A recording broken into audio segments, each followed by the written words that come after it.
How you doing? Can you let the world know your name and where you from? Ansar Muhammad, originally from California, but I was raised in North Carolina. Been in North Carolina now for about 15, 18 years, somewhere around there. I came when I was younger. Okay, But yeah, that's where I'm from and where I grew up. okay. Um, what was your first reaction when you read the script, Bunny?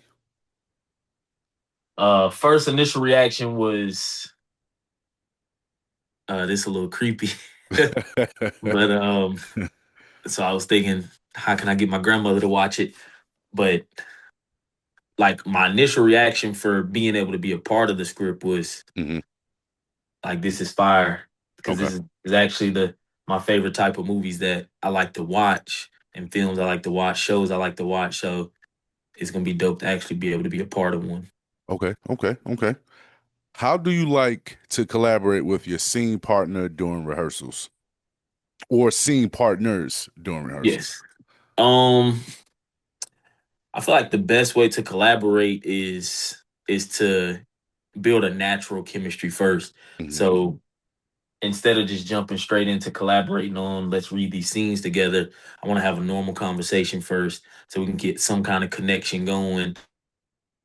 The more I know about you, the more you know about me, then the more natural it'll feel when we're in scene together. So I like to do that first with people before we just jump straight into script reading. Because if you just jump straight into a scene with people, I feel like without building any chemistry, it's gonna just be like Kind of how can I say bland. it? Yeah, it's gonna be like we Okay, read a book to each other. okay. Now that makes sense. That's definitely a good tactic too. Um, what's okay? What makes a director great from an actor's point of view or your point of view, which you are the actor? What makes a director great when the director can step outside of the shoes of just saying action and cut. Okay.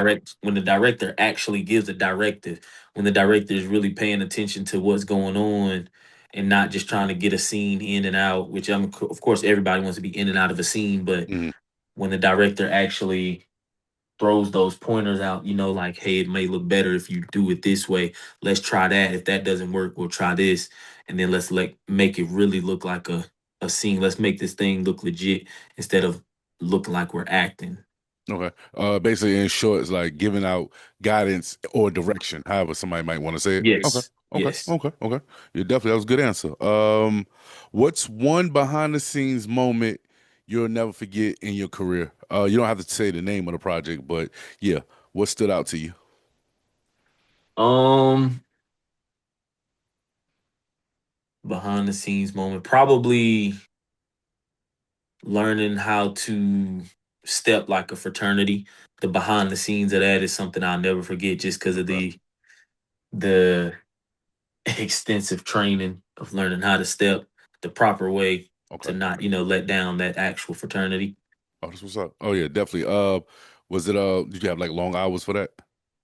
Yeah. Well, it was 2 hours a night, hmm 4 times a week for like Oh, 3 weeks straight. okay. Yeah, no, y'all definitely put in some work in that one. I was actually, yeah, no, I remember that one. Uh, Crossing the Line, Volume One. Y'all go check that out on Tubi. We definitely plug that in. Yeah, no, y'all definitely. Yeah.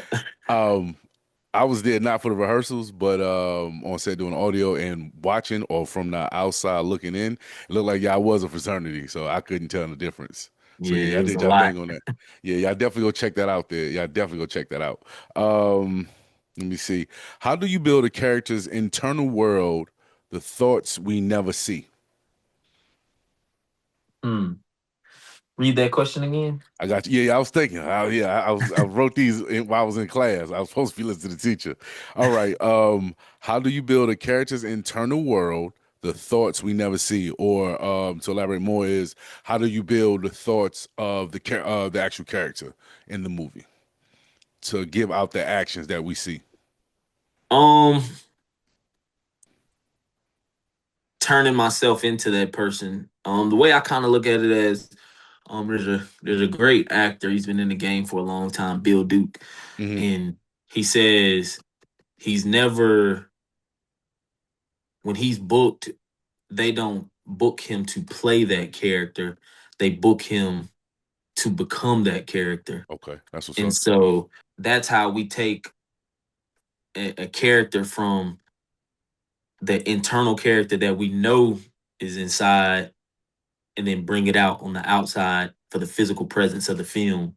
Okay. So basically just not trying to act like that character, just trying to really be that character, really locking in. Kind of like if a lot of people are familiar with the Heath Ledger story Hmm. with in the Batman film, how he kind of really became that character. Um and so many more. The guy that played the serial killer that was Psycho, American Psycho. yes, Yeah, yeah, I know what you're yes, talking about. just Yeah, like yeah. that, like Okay, okay. really actually becoming the character instead of just trying to act like the character. Let me see. All right. How do you stay motivated in an industry defined by rejection? Mm, Yeah, I was thinking about these questions. Yes. that's a good question. The way to stay motivated is the you have to be open to rejection. Hmm. So being open to rejection is basically it motivates me more. So if I go over here and I audition for this project and I get rejected, I get told no, it's gonna Hmm. motivate me more because deep down inside, I know that they made a mistake by not picking me for that project. So now when I go over here and audition for this one and they say, yeah, Hmm.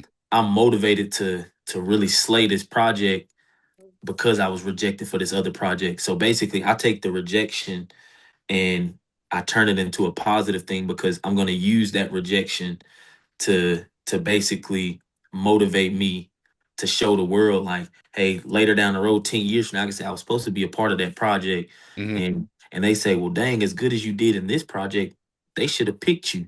So it's Yeah. gonna make it like that's my motivation. That's what I use rejection as.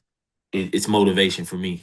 Okay. Because Okay. you can a million people could tell me no. I only need one person to tell me yes. Yeah, that's how. Yeah, that's how they say. A million say no, and you get that one yes, it changes everything.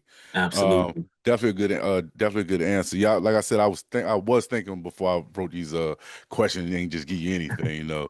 Yeah, I can definitely tell. What is the biggest misconception people have about being an actor? Um, the biggest misconception is probably that it's easy. Mm, mm, I hear that so many times, like, "Oh, you doing acting, and that's probably pretty easy, right?"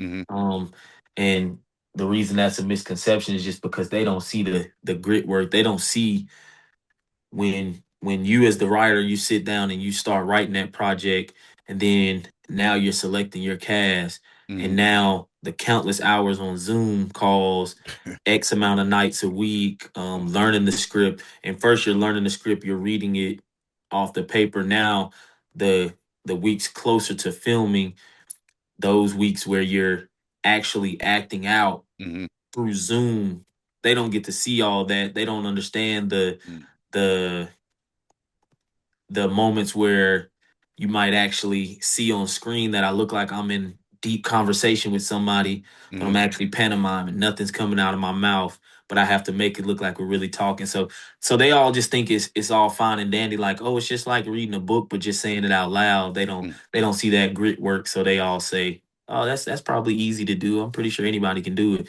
But if anybody can do it, then everybody would. Yeah, that is true though. That definitely is true. Um, okay. What's something you wish you knew your first year in the industry?